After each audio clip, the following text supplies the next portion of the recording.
Saddle up. Saddle up, buttercup. Welcome to the Whiskey Vault. Hey! Woo!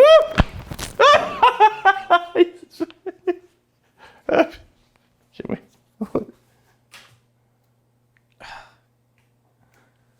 You just want to do it from down there? I'm okay. Here, let me bring you to life. Oh no, it's sealed. If I can get it open. Jesus. Welcome to the Whiskey Vault. Today I have a lovely offering for you. I've got a great offering. Slip into the Jack Medical. Got a great offering. I've got a great offering. All right. That looks pretty close. Sure, why not? You're welcome, Dan. So I got. It smells. I got a little spillage on my Welcome hands. to Rare Whiskey Friday. Today we're starting with.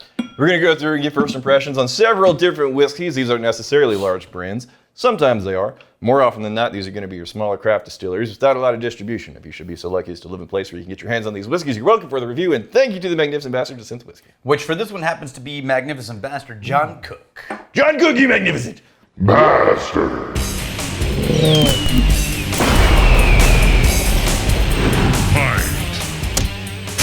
This is Bluegrass Distillers Wheated Bourbon.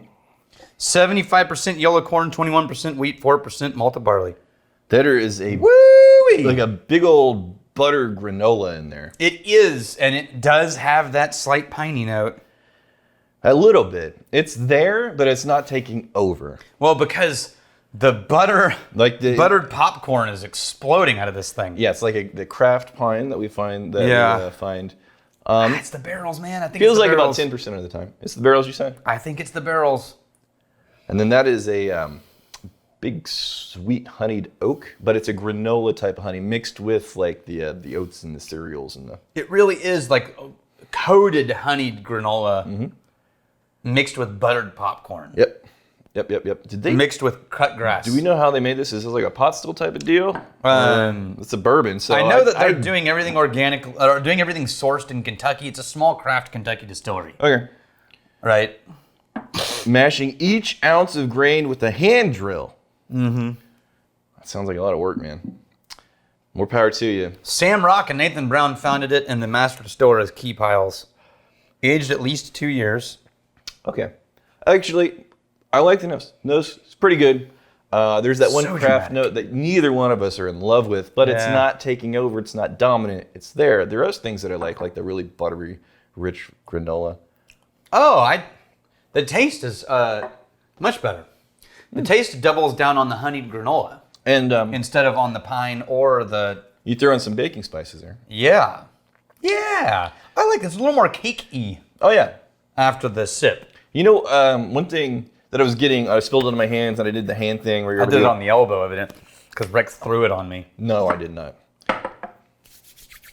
I was getting like a vanilla that didn't show up on the glass nosing or on the taste. Whoa, hang on a second. I'm getting like a holiday fire in the hearth. So it's like you walk into the house, someone's just lit a fire in the fireplace for the first time, but everyone's put out like the thing you cook on the oven, on the stove that's like orange, cinnamon, and clove, and See, it's boiling in water. You've done that. Yeah. I've never done that. Yeah, and you mix it all together. This is like fall in a glass when you get the oils from it. Yeah, and This is wild. on the nose and on the taste, it is. I mean, oily is the word, and surprisingly, not too surprisingly, I would have guessed a few percentage points higher than 45% ABV. Yeah, that's you know what? In the taste, it won me over. It's very much a holiday, sweet and bready, wheated spirit. But You know all what? right, let's move on. It's not specifically a carrot flavor, but getting towards a carrot cake. Yeah, Give I one could totally one more buy sip that. in there. Imagine carrot cake. Those types of spices and seasonings. and- Yeah, even with the like a hot cross, but even with like the cream cheese frosting. Yes. Yeah. Okay. Imagine all the people. How did you get from there to living carrot cake? in harmony? You said imagine. Ooh, ooh, ooh. Some may say I'm a Thumb Butte. So this is Thumb Butte. We've got 2 from Thumb Butte, both of them from Moshe Rubin. Moshe Rubin, you magnificent. Bastard.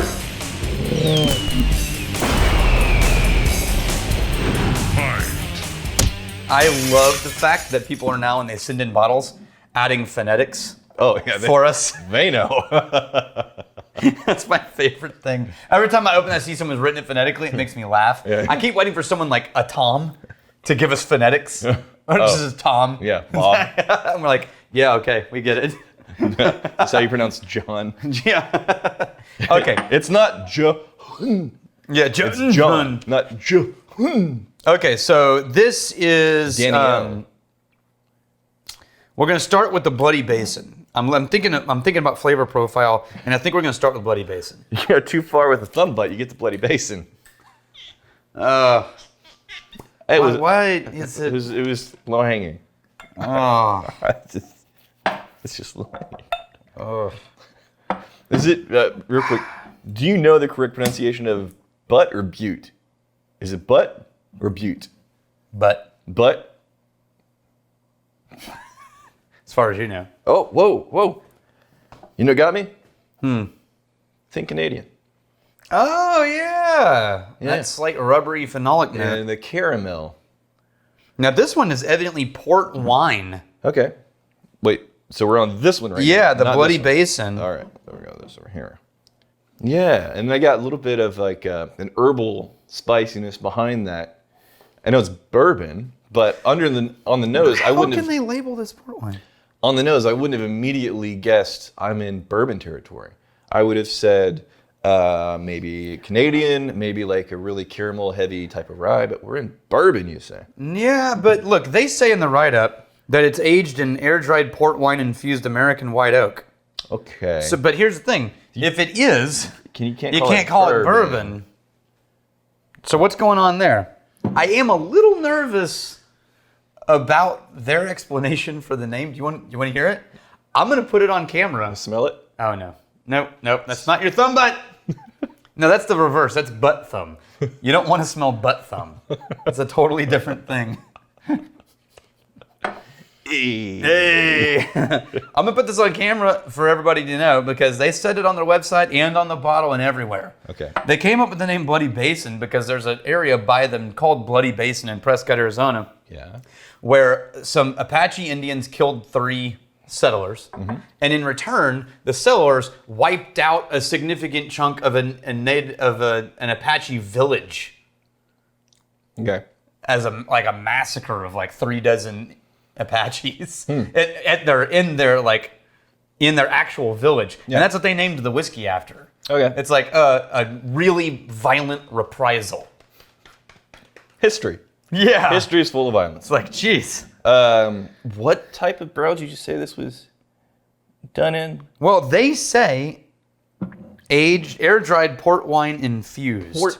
There's a character, there's a note, there's a flavor that is not whiskey in here. And maybe it's that barrel, but quite frankly, usually whenever you have that much impact what is from that? a finishing barrel, something that's not a whiskey barrel, that's been used for something else, you have a coloring Color effect. different? No, but this we is don't. a very light color. And this is it is almost grapey at the end. There's this weird, slightly sour grape note. Like when a grape is a little bit like zingy instead of sweet, Yeah. you know? I get a cross between artificial grape flavoring and lime flavoring. Oh, I can see the lime flavoring. Yeah, those Yeah. two like kind of blended together. That is bizarre. And then mixed in with like a caramel, a little bit of vanilla, Canadian type of deal. Yeah. That is a very unique whiskey. I'm not in love with it, but I appreciate how weird and different it is. This is 46% ABV on that. Yeah, the next one I'm pouring you is their rye. Okay. Rodeo rye. Rodeo. Single batch. 37 is what we're drinking here. Okay. And they named it after a famous rodeo Based thing. on these 2 bottles alone, I think we're finding a little bit of a distillery signature. Did you say this? They say this one's aged in sherry Okay, but wine infused barrels. I'm finding again this light caramel. I'm finding like a 30% commonality There's a lot of things that are different, but I'm finding what are the things that the distillery is consistently offering across these bottles. And there's like this light, sweet, a little bit of a caramel. Yeah, because they're aging. If they really are aging in port and sherry, It's more of a sweet. how are they calling this bourbon and rye? I'm really curious about that. Maybe could it be Finnish? Yeah, but you have to say it if it is. It becomes a distilled spirit specialty, and they don't have that mentioned anywhere on these things. I don't. Anybody can get whatever label they want, and then put stuff in a bottle. it's fine. Just do it, man. Just do it as long as it tastes good. They don't say notice port or sherry infused on the bottle because then TTB would tell them to change the name. I appreciate the fact that they're being transparent. On the website. Yeah. But not on the bottles. Oh, okay. The bottles don't say anything about that. Huh. But on the website, it says that's what they did. Okay. Now, if so, you can't call it bourbon or rye, but maybe I'm missing something. It's confusing because you can taste the sweet wine finishes on these things if it's true. Or at minimum, there's something in here that I'd never had in a rye or a bourbon that could be accounted for with a wine finish. You know what I like between the two? I like the rye. I like the rye. Yeah. Yeah. Sweet, bright, fresh, herbal. Yeah, but with this cream note. This caramel cream note. Yeah. And that caramel note is that common thread between the two. Yeah, I kind of dig it. Yeah. Okay. All right. So, one more distillery. Yep.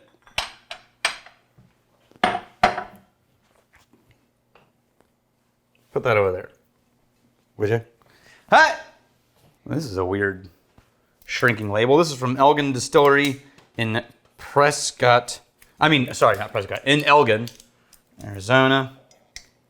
My brain was stuck on the last one. This is a gift from Eron and Erin Frederick. Eron and Erin Frederick, you magnificent Bastards!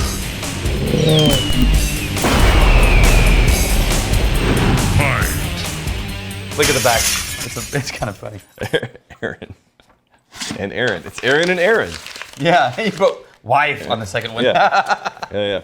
So he wrote Erin because the way he spells it is E-R-O-N. Because he doesn't want to be called Eron. Yeah. So when you meet someone that has your same name and you fall in love, It's E-Ron. is that a discussion you have to have at some point? Right. Where it's like, look, I know we love each other. Erin, I love Right. you. That's very conceited. Yeah, but are we okay with the fact we both have the same name? Spelled different though. It is. E-R-I-N is Erin and Eron. Eron. Eron. E-Ron. Eron. Okay. Now they've won awards evidently, but I couldn't find anything about this on their website. Okay. Other than that, it is made by them and at least 3-year-old bourbon. So what I'm getting right now on this nose is super classic, traditional bourbon flavors, leaning a little bit more towards the things that you can have not in top shelf. I mean, you can find this like $25 to $45. Those types of flavors that you find in those types of Yeah, bottles. a little bit of woody note and a little bit of cherry. I get a lot little of bit of the yep. almost cherry cream. I get some the brown sugar in there too. That slight oakiness. Yeah. Yeah, this drinks like classic Look, budget bourbon. If somebody's going into that bottle 40%. expecting like bourbon, they're gonna find bourbon. What did you say the proof was? A 40. And it tastes like it. ABV is If you 40. taste it, it just sort of glides down like water. Very drinkable. No weird faults. Nothing that would, if you told me that this was sourced from a big brand and then proofed down to 40, I would, all day long, I'd think, you're going toe to toe with the budget Kentucky. The nose is more concentrated and present than the taste for sure. Yeah, the nose is way more interesting. You do get a sense of it's an 80 proof. Take it down to the floor on the taste, but the flavors, to your point, they are those flavors that you're going to get if you're expecting traditional bourbon flavors. A little bit drier in the finish. If you let it go a little bit, the wood sort of has the final say. Let it go. Let it go. Let it go. I don't remember any of the words. I'm trying a brave new tasting technique. Is that a tasting tip? You got to create an air cavity between the roof of your mouth and your tongue. And then you compact your nasal. Why does that involve your face and your lips? Because you have to compact your nasal passages. Pushing back. Nope, I'm not Really getting it. squeeze it. I'm not buying it.